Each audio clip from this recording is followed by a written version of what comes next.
Click করবেন। Click করার পর এখানে দেখুন আমার এয়ারটেল পেমেন্ট ব্যাঙ্কটি অলরেডি সিলেক্ট করা রয়েছে। আপনারা সিলেক্ট করতে চাইছেন ওয়েস্ট বেঙ্গল গ্রামীণ ব্যাঙ্ক, তাই তো? তো ওয়েস্ট বেঙ্গল গ্রামীণ ব্যাঙ্কে আপনাকে এখানে সিলেক্ট করার জন্য এখানে দেখুন অ্যাড ব্যাঙ্ক অ্যাকাউন্ট, ঠিক আছে? তো অবশ্যই কিন্তু আপনাকে এই অ্যাড ব্যাঙ্ক অ্যাকাউন্টে ক্লিক করতে হবে। তো এখানে ক্লিক করার পর এখানে দেখুন সমস্ত ব্যাঙ্কগুলো কিন্তু আপনারা দেখতে পাবেন। এখান থেকে কিন্তু আপনাকে আপনার ওয়েস্ট বেঙ্গল গ্রামীণ ব্যাঙ্ক যেটা রয়েছে সেটা কিন্তু আপনাকে এখান থেকে খুঁজে বের করতে হবে, ঠিক আছে? যদি আপনারা খুঁজে না পান তাহলে উপরে দেখুন সার্চ ব্যাঙ্ক বলে অপশন রয়েছে। তো এখানে জাস্ট আপনারা লিখবেন ওয়েস্ট বেঙ্গল, ঠিক আছে? তো আমি আপনারা দেখিয়ে দিয়েছি যে দেখুন ওয়েস্ট বেঙ্গল গ্রামীণ ব্যাঙ্ক কিন্তু চলে এসেছে। এটা কিন্তু আগে আসছিল না, এখন কিন্তু বর্তমানে ওয়েস্ট বেঙ্গল গ্রামীণ ব্যাঙ্ক কিন্তু চলে আসছে। ওয়েস্ট বেঙ্গল গ্রামীণ ব্যাঙ্কে যদি আপনার অ্যাকাউন্ট থাকে তাহলে আজকের এই ভিডিওটি আপনার জন্য খুবই গুরুত্বপূর্ণ একটি ভিডিও হতে চলেছে। কারণ আজকের এই ভিডিওতে আমি আপনাদের সুন্দরভাবে দেখিয়ে দেবো যে ওয়েস্ট বেঙ্গল গ্রামীণ ব্যাঙ্কের অ্যাকাউন্ট থেকে কীভাবে আপনারা যে কাউকে টাকা পাঠাবেন। তো একদম অনলাইনে নিজের মোবাইল থেকে কিন্তু এই কাজটা করতে পারবেন। কোন মোবাইল অ্যাপ্লিকেশন থেকে আপনারা এই কাজটি করতে পারবেন সমস্ত বিষয়টি দেখাবো। তো প্রথমে আপনারা আপনাদের মোবাইল থেকে গুগল প্লে স্টোরটি ওপেন করে নেবেন। প্লে স্টোর ওপেন করার পর সার্চ বক্স গিয়ে আপনারা লিখবেন গুগল পে, ঠিক আছে? তো গুগল পে লেখার সঙ্গে সঙ্গে আপনারা এরকম একটি অ্যাপ্লিকেশন দেখতে পাবেন। দেখতে পাচ্ছেন ওপেন দেখা যায়, যেহেতু আমি আগে থেকে ইনস্টল রেখেছি। তো আপনারা ইনস্টল করে নেবেন। ইনস্টল করে নেওয়ার পর এটা ওপেন করবেন, ঠিক আছে? ওপেন করলে আপনাদের সামনে চলে আসবে এরকম কিছু অপশন। তো এখান থেকে আপনার যে ওয়েস্ট বেঙ্গল গ্রামীণ ব্যাঙ্ক সেটা কিন্তু আপনাকে এখানে অ্যাড করতে হবে, ঠিক আছে? তো এটা অ্যাড করার জন্য কি করবেন, আপনারা এখানে দেখুন প্রচুর অপশন পেয়ে যাবেন। তার মধ্যে এখানে দেখুন একটি লোগো দেখতে পাবেন। তো এখানে ক্লিক করবেন, উপরের দিকে লোগোতে ক্লিক করবেন। তারপরে আপনার মোবাইল নাম্বার, আপনার ইমেল অ্যাড্রেস সব কিন্তু এখানে দেখাবে।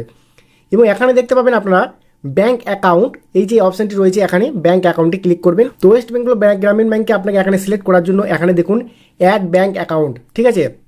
তো অবশ্যই কিন্তু আপনাকে এই অ্যাড ব্যাঙ্ক অ্যাকাউন্টে ক্লিক করতে হবে। তো এখানে ক্লিক করার পর এখানে দেখুন সমস্ত ব্যাঙ্কগুলো কিন্তু আপনারা দেখতে পাবেন। এখান থেকে কিন্তু আপনাকে আপনার ওয়েস্ট বেঙ্গল গ্রামীণ ব্যাঙ্ক যেটা রয়েছে সেটা কিন্তু আপনাকে এখান থেকে খুঁজে বের করতে হবে, ঠিক আছে? যদি আপনারা খুঁজে না পান তাহলে উপরে দেখুন সার্চ ব্যাঙ্ক বলে অপশন রয়েছে।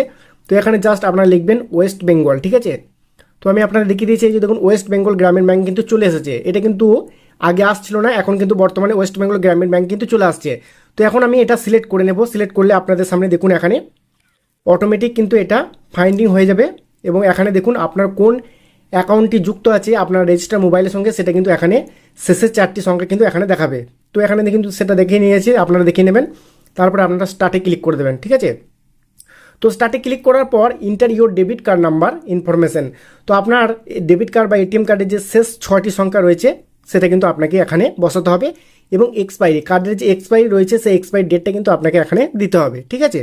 তো আমার এটিএম কার্ডের শেষ 6টি সংখ্যা বসানো কমপ্লিট এবং এখানে আমার এক্সপায়ারি ডেট বসানো হয়ে গেছে। এখন আমি এখানে যে অ্যারো চিহ্নটি রয়েছে আপনারা দেখতে পাচ্ছেন, এখানে ক্লিক করবেন। তো এখানে ক্লিক করলে আপনাদের সামনে এরকম কিছু অপশন আসবে। এখানে দেখতে পাচ্ছেন এখানে নিচেতে দেখুন ওয়েস্ট বেঙ্গল গ্রামীণ ব্যাঙ্কটা অটোমেটিক এখানে চলে আসবে এবং আপনার ইমেল অ্যাড্রেস বা আপনার যে ইউপিআই আইডি সেটা কিন্তু এখানে চলে আসবে।